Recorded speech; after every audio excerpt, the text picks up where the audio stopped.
I think we're in. I'll just pull up the chat. So if our goddess friends join us, they can really join us. Can you see if people are joining or only if they comment? So if they comment, all right, we got sound. Oh. If they comment, then we know who they are and that they're there. If they just watch for a few minutes and disappear, then it just says someone's watching.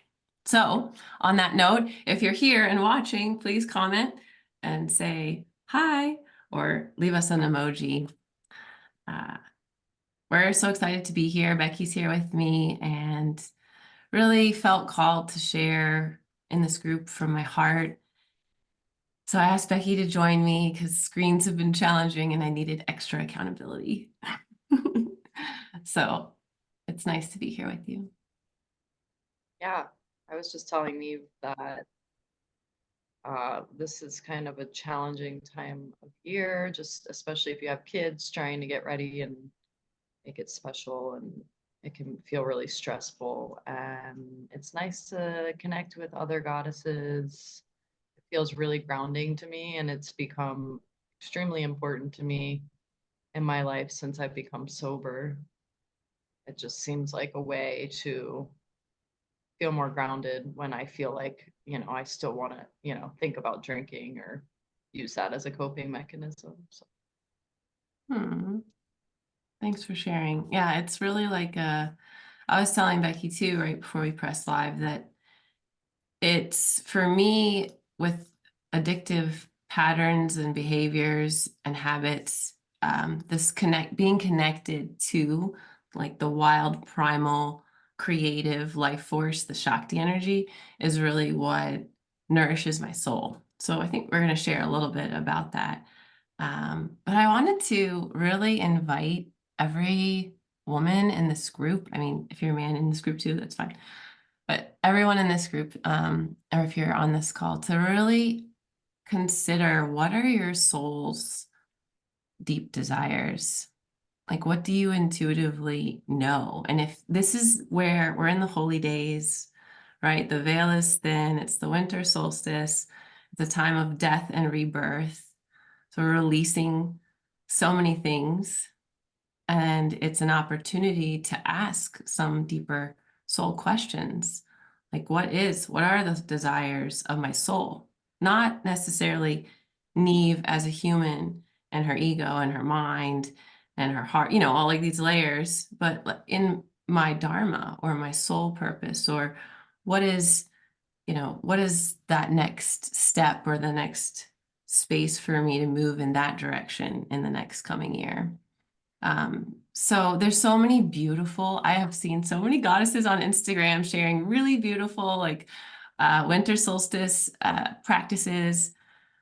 Again, I would sit and get quiet and feel into what is your winter solstice practice if you're going to do one.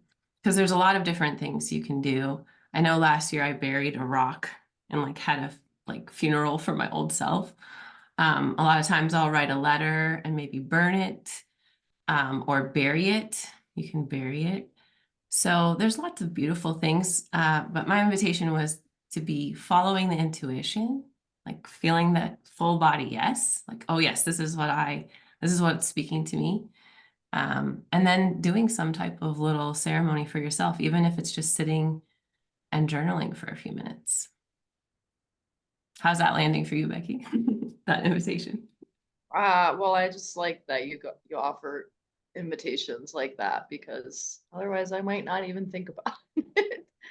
So, yeah, I like the idea of just sitting and dropping in. Yeah, and making it easy and fun. Like, how easeful and fun can it be? Not like a habit, like, oh, you need to be doing this every day. Like, it's not with the divine feminine path and the awakening of the goddess. Like, this is something that it becomes a ritual, not a habit. It calls to you. And this was the short story I was going to share with you. Yesterday, I found, I might get emotional, but I found, and that's fine. I found this,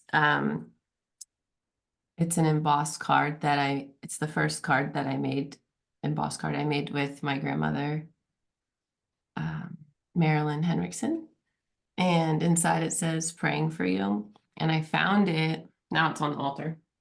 I found it and I just started to feel like waves of grief because I've lost both my grandmothers, right? And so I sat in these waves and the waves like pulled me to the altar. So then I sat at the altar in the emotions, right? And I was just feeling. And then guidance was like, go get your aged pea and put it in your ears. And I was like, oh, that's weird, but okay, because I've been having kind of like ear stuff. So I did that. I came back to the altar and I laid down, right? Because I was putting a couple drops in my ear, like you would with oil or whatever. I dropped so deeply in to death. I felt like I was dying and the fear of death came up and like all these different layers. It was a pretty personal journey, that whole meditative experience. It was, I don't know how long it was there. I was out of time. See, now my left ear is ringing. So I'm sharing. Okay. Um, yeah, it was really fascinating because I've led death meditations for years, as you know, right? And I know that this is the time of year, but to have the grandmothers and they're calling to me in this waves of grief, and then to end up being in a laying down position and like dying and going into this super deep meditation felt like affirming, I guess. Like I was called into the death meditation versus leading it for years and, inviting others into it, which I still died to, but it was very different, and really powerful. And I wrote some notes afterwards because there's so much stuff that happened in that meditation while I was laying there. But I had, I went into the void and then into the womb, I think, at one point. So it was basically like rebirthed. And I wrote down, I am she who creates worlds, Cream. And it felt like the goddess, that connection with the goddess, the divine, was so nourishing, so much more nourishing than even a human connection can be. So I felt like a vulnerable share. But yeah, it was it was a really intense morning that I was planning Yeah, on. well, I mean, I love that you were able to give your like that wouldn't have happened if you hadn't have if you didn't sit down and make time and space to process the stuff that was coming up when you found that card.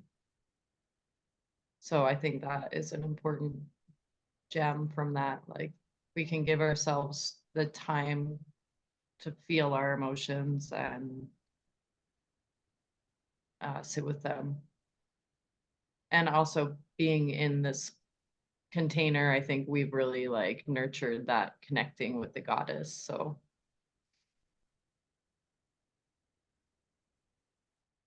Oh yeah, sorry. I thought I was on mute.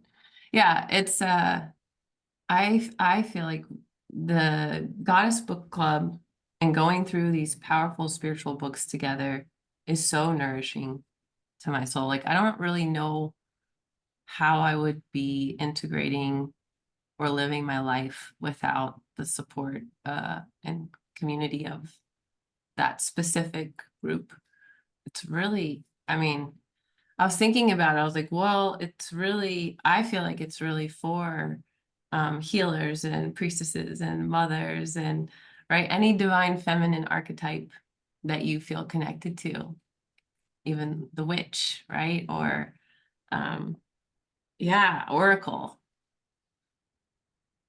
And it's a safe place to kind of explore embracing that part of us. And that's why I'm so stoked about this book. This is, if you're watching this later, like hashtag be like, yes. I know you've heard of this book if you're a woman in this group, Women Who Run with the Wolves. If you've read it, please comment and let us know what touched your heart. If you haven't read it and want to, we're gonna start in January. This book, it feels, it's so interesting, Becky, because spiritual energy, like primal energy is spiritual energy. Like it's not what you would, it's not what I thought. Like I was thinking primal wasn't necessarily like spiritual, it'd be like kind of the opposite, like reptilian brain kind of thing, right? But I don't feel like it's like that at all. The more I allow myself to be wild, the more like spiritually connected I feel. If there's a range of that. But yeah, I wanted to read. So this, and to also just share with everyone in this group, because this is the kind of magic that we get to read these books together and integrate whatever part is speaking to us, and then share that learning and integration. And so it just keeps expanding. So this one, a deeply spiritual book. She honors what is tough, smart, and untamed in women. She venerates the female soul. Women Who Run with the Wolves isn't just another book. It's a gift of profound insight, wisdom, and love. An oracle from one who knows. This volume reminds us that we are nature for all our sophistication, that we are still wild, and the recovery of that vitality will itself set us right in the world. I feel that one a lot. It feels like as I'm recovering primal energy, I'm becoming more vital, or like there's more life force energy. The work shows the reader how glorious it is to be daring, to be caring, and to be woman. Everyone who can read should read this book. That's pretty powerful. So this is one of those ones that's been on my shelf for a while, where I started it, didn't finish it, started, didn't finish. And those are like the perfect ones to do, I feel like, in the Goddess Book Club. So pretty excited. Yeah, well, on that note, I love the accountability of reading through an entire book with a group. It just allows you to go so much deeper. I agree. And actually stick with it. And actually read the whole thing. For me, who's someone that gets very distracted with all the things, our last book is something I think I picked up and I read the beginning probably like at least 3 times. Because I just would put it down and forget about it. Then I would want to get back into it, but I would just read it again. The part I already read. So, Well, uh, that first chapter is probably a great one to keep rereading anyway. yeah, I mean, it was all new information about the Hindu goddesses. So, uh, it's a different experience. I mean, I think I was a little skeptical about the book club in the beginning because it was like, it's just like when you hear book club, it's not necessarily, you don't really get the full encompassment of what we're doing. It's not just reading a book, it's like this deep spiritual dive. And I think about what was the book we read? The Earth, the Cosmic Mother, or the Cosmic Great Cosmic Mother, or the Great Mother. The What's it Great called? Cosmic Mother, Rediscovering the Religions of the Earth. Yeah, and they talk about these initiations of in matriarchal times, and it was like reading a book, or the initiation is like going through like this kind of scholarly Mm. practice, right? Like that's kind of what it's like, a school, you know? And I feel like that we're kind of doing that. We're passing on or receiving wisdom and knowledge through a book. It's just a tool to like facilitate what we want to do. An important tool, an essential tool. Yeah, and it's fun because it seems like the universe always shows us like, oh, this is the book.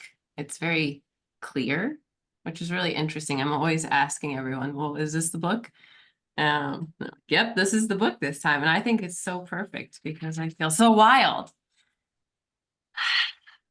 I'm excited where that wildness is going to take me. It And feels, when you were talking, good. go ahead. No, no, you go.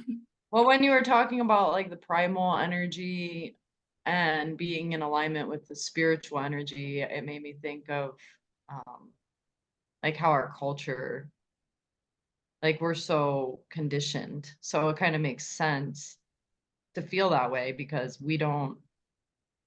we're conditioned to being in this culture where we're desensitized. And I think it makes sense when you get in touch with that primal energy that it's more like spiritual because you're not experiencing that in our culture that much. It's like the opposite of our culture. Right. Like running around naked in the woods. It feels primal. Even just walking outside, I don't know, like even when I'm just going for a walk, it's like, wow, this is just the wind on my face and like the sound of the birds and like so much of our lives now is consumed by our like something like this, a phone or a computer or Screens. Screens. Yeah, well, I agree. And was thinking about how it feels like in our container as we're going through these, like getting to know these authors and their part of their journey and their wisdom, we're also getting to practice being in a community of women and how would we relate without the conditioning. How do we get to be future women relating with or where there's support and love and um, no cattiness or gossiping or it's like how would we want ideally to interact with other women, and we get to practice that, I feel like, every week, um, without the patriarchal wounding or the conditioned programming. And it's important because otherwise if you're not practicing interacting that way, we default to patterns, right? I know I do.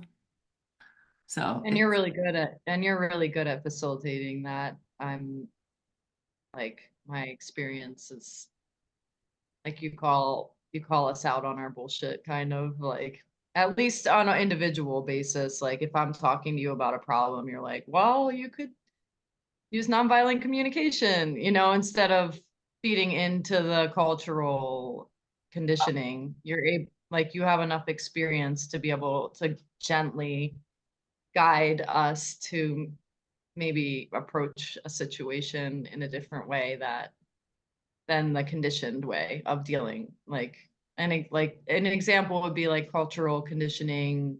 Relationships with women can be like non-confrontational when there's a problem,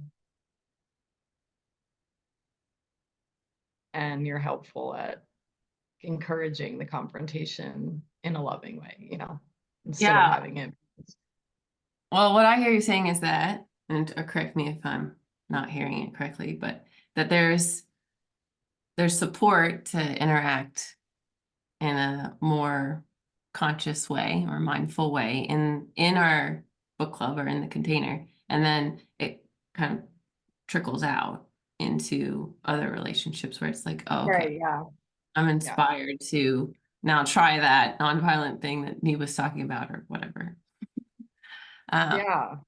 I also love what you said about resistance uh, to confronting things that need to be said. I think that's one of the biggest gems I would love to share on this live, is that every time I feel like, well, I don't like to use, almost every time that I have felt resistance in the form of I need to have a conversation with this person or I need to say something, and it's intuitive and spiritual, like it's discerning, it's loving, but it's like, oh, ooh, and I feel that resistance. That's my sign now. That's my like trigger habit to have the conversation. If I get that ooh cringy feeling, like, I don't want to talk about that, means I need to talk about it. And I've done it this year over and over and over and over again. And my life just keeps getting better. Like, wow. And that's communicating my feelings and my needs and my desires, my boundaries in a clearer way. It's pretty much all. Yeah. Um, Yeah. Like stuff that as women we're not really taught. Yeah, yeah, that's another thing. If anyone is on this call and does want to, or is watching this later and wants to watch the call that we did on nonviolent communication, just send me a message, comment, and I'll send it to you because we did a call and walked through the process.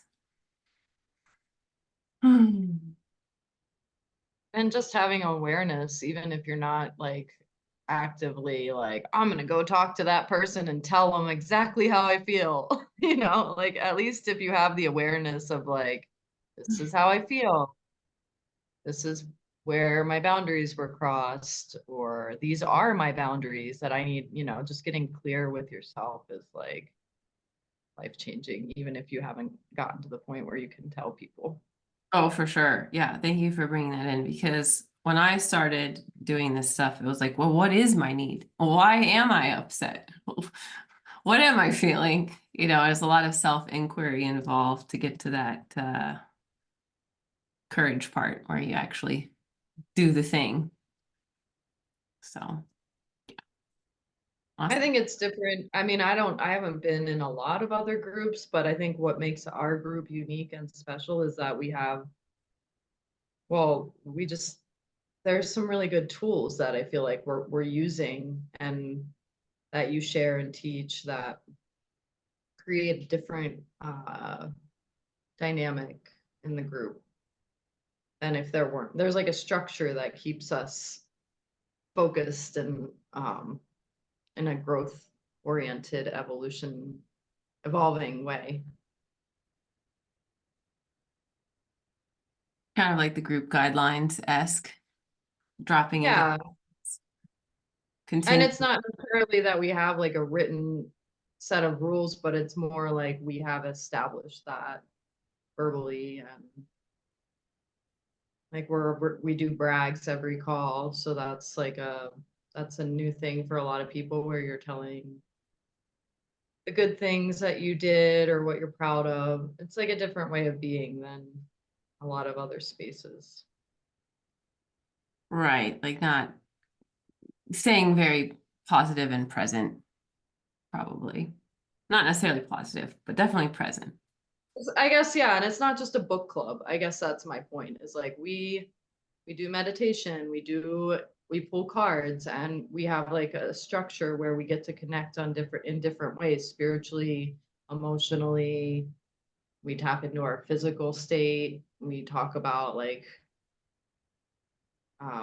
what's the one that we started doing where Check in, uh yeah, the check-in. checking in. So What's it's the, a lot different than going to a book club. yeah. Like an Well, evolving goddess, yeah, journey. yeah. Well, it was really formed from continuing to want to grow and learn together.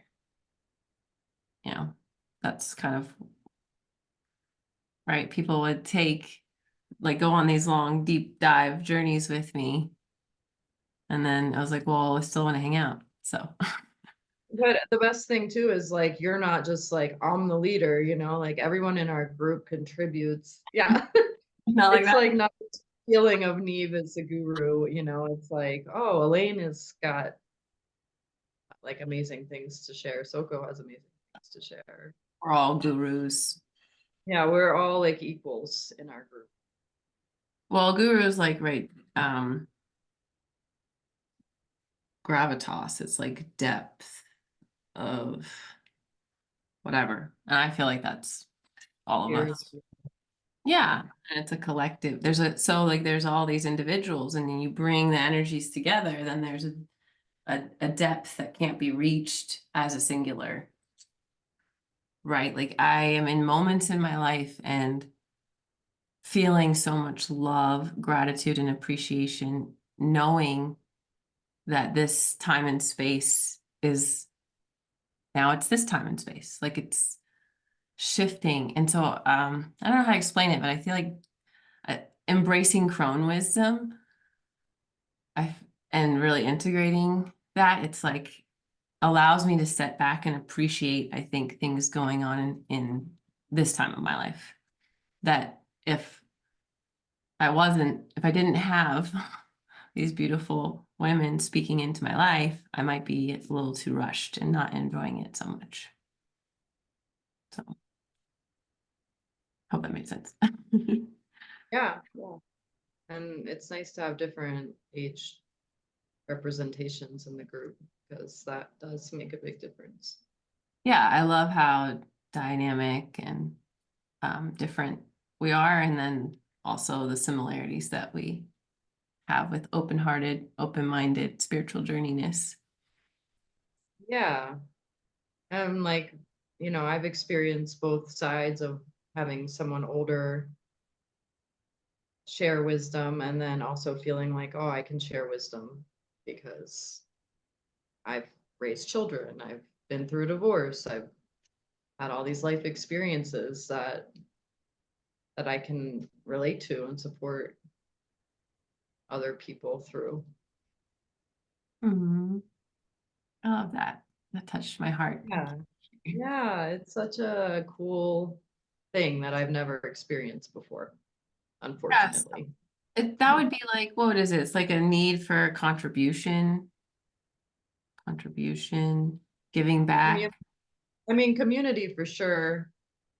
Like you talk about your grandmothers, and I feel like, oh, I somehow missed out on that experience. I don't have that in my life. So when I'm in our group with older women, it feels like that. It feels Mm, like a motherly or a grandmotherly relationship sometimes. yeah. So it's nurturing. It's very nurturing. It feels like a very nurturing space to be in. So anyone that watching this later, I definitely invite you to find a community of women to be with that have similar values. And if you don't have one, maybe talk to me, especially if you want to read this book, because it's going to be life changing, as they all are. I mean, I'm still integrating Untamed stuff from this summer. What is the most beautiful, amazing life I can create? So, yeah, pull us a card. Pull us a card. Okay. I know, I've just been playing with them. But then I don't have the guidebook, so it might not be good because I have to look it up. Well, We can still see what it is. we can intuitively see if anything comes through from Learning. its learning. Learning. It's like a little kid looking at a blade of grass. Hmm. Sorry, my camera's not the best. Yeah, continuing to learn. That's that's funny. Learning for a book club card. Yeah, well, learning, I think learning for the solstice portal, what comes through for that is learning about ourselves. What part, what parts are dying, what are our soul desires? Like it really is a portal. There's so many like sun flares going on right now. They're like there's a lot of extra energy. And you might just feel that from the holy days too. Um, yeah, I had this Bible verse come in, and it's like, now I can die because I have seen the glory of God. And that verse just came to me. And I was like, ooh, I do feel that. And then I looked up where it is, and it's in the Jesus story. Simeon is an older man, and you don't hear about him much, right? You hear about the shepherds and the angels and the wise men, but there's also a story about Simeon, and he's older, and he doesn't want to die till he sees Jesus. And once he sees the baby, then he can move on through this death portal. And I was like, whoa, that's what came to me. Like it actually was a Christmas story, kind of like, yeah, but I was Yeah. thinking I was just like, I can die if I die tomorrow. I'm like, this was a beautiful life, and I feel so much appreciation and gratitude. That's kind of where I was at when the verse came, was just in this like vortex of like blessings. So yeah, kind of makes sense that a Bible verse came in, but it was really, I was like, wow, that was weird. For me, the way that resonates is like, I guess I wasn't very spiritual like my whole life. You know, I was religious when I was a kid, which was spiritual, but then I like was kind of rejecting that for a long time. And uh when you were talking about that, it's like it's this deep peace that you feel when you're connected to God. So it makes sense that you're like, oh, now I can just, it can, I've felt that, you know, like I can rest in death. It's pretty deep. It's a pretty deep thing to feel peace thinking about death. And it's not that I don't also feel fear. Like I actually felt like I couldn't move and that I was dying when I did that meditation, or when I was called into that meditation yesterday. But yeah, do you want to read? Did you look it up? Sure. As humans, we are perpetually learning and growing. Learning to handle emotions comes from attentiveness. Managing stress, anxiety, and anger is a learned skill. Understand what sets off your distress or anger. Choose how you will respond to your triggers more effectively. Persist with this approach until it becomes an automatic response. You may feel you are resistant to learning the lesson at hand. The reasons for resistance vary. It may be stubbornness, habit, or a self destructive pattern. During times of conflict, your lesson may be more crisis oriented. You may be in denial about something in your life. It can be hard to face your fears and admit weakness. Issues may build to a point where you need to address your reactions. Be honest with yourself. Are you in an addictive cycle? Are you accepting responsibility for your role in this situation? You may need an outside source to help you break out of a pattern. Once you recognize an unhealthy pattern, you can learn how to improve your existing situation. Try new approaches and be open to not knowing what will happen next. Ask to learn this lesson with grace. A child holds a single stalk of wheat with a ladybug on it. Wheat denotes the use of caution and wisdom. The child studies the ladybug to learn what she is going to do. The ladybug represents delight and a knowing that cannot be taught. Do you remember how you were as a child? Children are often able to create exactly what they want through positive thinking, resourcefulness, and persistence. Throughout life, you have learned to doubt and fear. Be like a child willing to learn in awe and in awe of the world around you. The butterflies in this picture are a symbol of transformation. If you are willing to work on the situation, transformation is inevitable. The prevalence of green means healing and abundance are not far from you.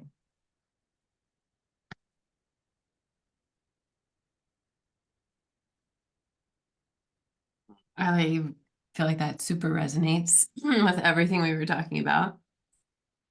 Which part spoke to Yeah. you? Resistance, triggers, addiction. Yeah, needing an outside source to help break the pattern. I feel like that is definitely something we're actively doing every week. Sometimes just in a share, you might, because you're sharing with other people into the container, you might have the realization of the pattern, right? Pretty, it's a pretty potent container. And I like this, we have learned doubt and fear and needs to go. It's not helpful. That's essentially what the summer book was all about.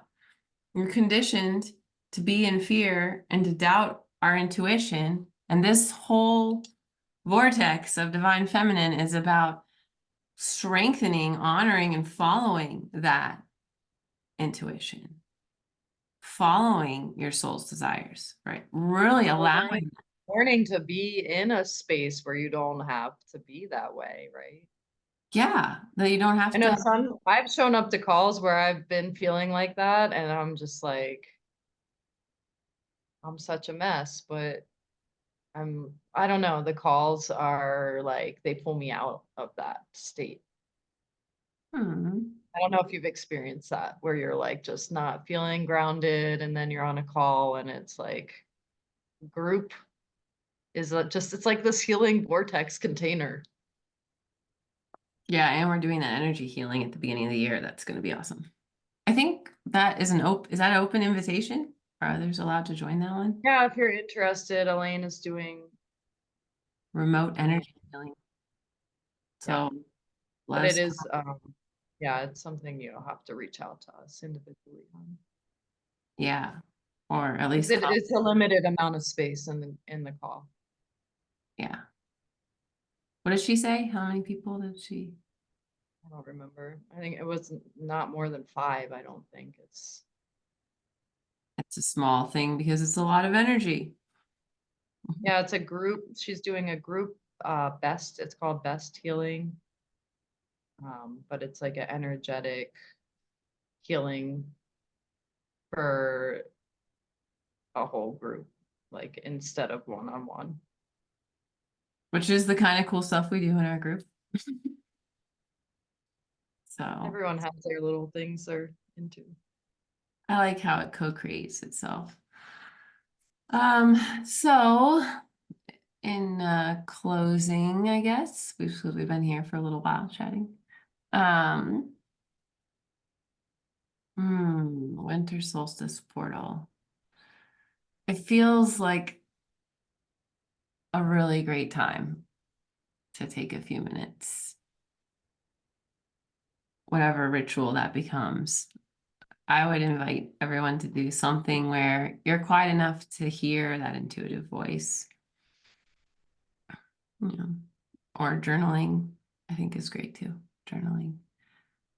I like to get very intentional about what is dying. You know, like I think one year I'm not enough. I did a ritual around it and it really didn't sneak up much more after that, you know, occasionally, but pretty, it feels like a chance to release layers of patterns, thought patterns, or things that aren't helpful, that aren't serving, um, and to ask, at least asking soul desire. And maybe soul desire is really just embracing more of your goddess self. That's that could be the soul desire right now, the next step on the journey, or embracing the wild primal self. All right, so I do this breath. I'm calling it my primal eros breath. Uh,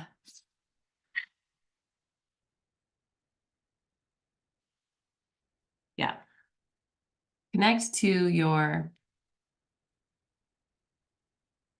root chakra, the base of your spine, your sexual organs.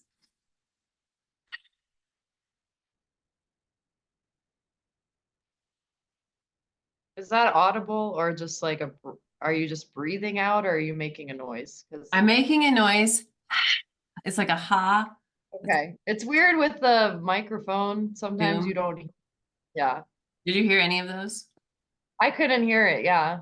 It was just like when you did the collie breath the other day. I was like, I could hear everything until you did the noise. I don't know why. The mic doesn't pick it up. It's I think it's because whispery-ish. It yeah. doesn't have, like toning. If I do it with Yeah. sound, more sound, it'll probably pick up. But yeah, I have been doing that, a few breaths of that after where I do my other breathing meditation and practice. Then I'll do some eros, primal eros breaths. And if I'm walking around and feeling lethargic or self-doubting or something comes up, I'm just like kind of like shake it. The goddess is back, you know, and just embody it. So hopefully that's a gem that some of you can play with during the holidays. Yeah, anything else during this break? I think give permission to go to the bathroom and feel the feels. Like permission to step away from people. Like you don't need permission, but I am still telling you it's okay to walk away. We're very sensitive and we're becoming more sensitive as a species, especially as we're stepping away from screens and being more in nature. I think we're actually very sensitive. We have a lot of things. And so when you're around new people or you're traveling or whatever, it can get overwhelming. So I like to go to the bathroom and do some deep breathing or scream. I remember actually last time I was in an airport, I did go to the bathroom and do those breaths because I was like, I am feeling contracted. I would like to feel expansive. Yeah, and it's also important to do that before it's to like a point of extreme intensity, right? Like I Yeah. have the tendency to neglect the self-care until I'm like so unraveled that I can't come back from it for a day or something. That's my pattern that I'm still dealing with it after all this time. So Yeah. it's a good reminder, especially this time of year when it's like, There'll be triggers probably. this is so much. Yeah. There'll probably be triggers. Yeah, and practicing phrases like I feel overwhelmed and my need for autonomy needs to be met, so I'm going to go walk by myself. Nobody's really going to get mad at you for saying that. I mean, unless it's like right before dinner's about to start or something, and then, whatever, you're on your own, you got to figure it out. However, I Well, still and think, even if you feel like you can't, like say you just feel like so frozen, you can't, like use the breath to like ground yourself. Like really think about your breath going down into the earth because that yeah, immediately will shift. womb, earth. It's like a womb, feet, earth, boom, anchor, anchor. It's those habits, all of those types of little energy habits that I feel help me stay grounded during these times of season. And it's even especially like if I'm talking to someone and I can tell that I'm getting a little anxious or they're talking about things that I don't it's like, okay, I'm gonna breathe in my nose. It's gonna go into my heart and then through my womb, my feet into the earth. And then I can breathe it back up from the earth, back up to my heart and go back down. And it really helps, especially if Yeah, someone I think is, talking about politics or something that you're like, oh no. yeah, I think that's like the biggest, best tool, I think, for me. Because I get frozen. I don't know if anyone out there experiences this with stress, but like my biggest stress, there's the fight, flight, or freeze, I guess. Like I definitely get into that freeze mode when I'm stressed out, where I'm like, I can't do anything. And that's, I think, why I turn to addiction, because it shifts the frozen feeling. But the breathing can really help. Yeah, it is called like, like doing the pranayamas, moving life force energy or chi, like there is energy there. And so if you're intentionally breathing, especially womb and earth, I usually imagine a golden cord that's in my heart and anchored to the core of the earth. And if I breathe up and down that anxiety, I can usually not like get too frozen or too like, I gotta run away. I can maintain. But I know, yeah, freeze. Once you feel yourself switching into anxiety or out of rest and digest and into fight or flight, you start to feel those signs. Getting used to those signs and going straight to breath is super helpful. Then to nature, if possible, right? Yeah, or listening if you can't get out for a walk or nature, like listening to mantra is really nice, or any sort of soothing music. If you can get Really yourself, just getting into the senses, like smells, essential oils, sounds that are healing. I think singing, yeah, singing mantra is great. Sometimes we can't always do all those things, but yes. So hopefully those are some fun gems that you all can try out. If you're watching this later, do hashtag replay and just let us know what you thought of the different things that we shared. We talked a little bit about the winter solstice and our journey. We're going to go through this book. So just do caps all like yes, if you want to talk about potentially joining us for this wild woman archetype, which I'm There so is a mini version of it on Amazon, Kindle, not Kindle, Audible. If you're interested in just getting a taste for it, it's just a abridged version. It's like 3 hours. yeah, and then you can see if you want to actually go through the deep dive with us. Awesome. Well, thank you, Becky. Also, yeah, if you guys want to type in the chat what you're using to help you through the holidays, I'd love to hear what other people are doing. Me too. All the tools. More tools, the better. Sleep is up there on mine. I'm gonna try to go to bed, still go to bed kind of early. I go to bed very early right now, and that's hard to do socially. So like that's one. I'm gonna try to go to sleep earlier and then keep my morning practice. Oh my goodness, drinking water, like it's amazing. Like just being hydrated can make me feel like a different person. Or I'll notice that I'm not, I'll be like, why do I feel so? Like I'm starting to notice when I'm really hydrated how much better I feel. So And drinking and Ayurvedically drinking warm water is much more hydrating and soothing. yeah, it's very soothing. I find drinking the warm water during the season is super soothing and hydrating. So yeah, thank you for that extra gem. Yeah, sleep and drink water if you can't do anything. Yeah, how easy and fun can it be? It always, yeah, like not, I think that's the hardest thing is us being And hard on breathe. Breathing, sleeping, and drinking. ourselves. We should rename this live to breathe, drink, and sleep. Drink water, sleep. Yeah. Uh, awesome. Well, thanks for joining me and sharing. Yeah. Mm. Thanks for inviting me. It's helping me as much as it's helping you and hopefully everyone else that watches. Yeah, very anchoring. Mm. All right. So feel free to comment any thoughts or on your practices or winter solstice. Love you all.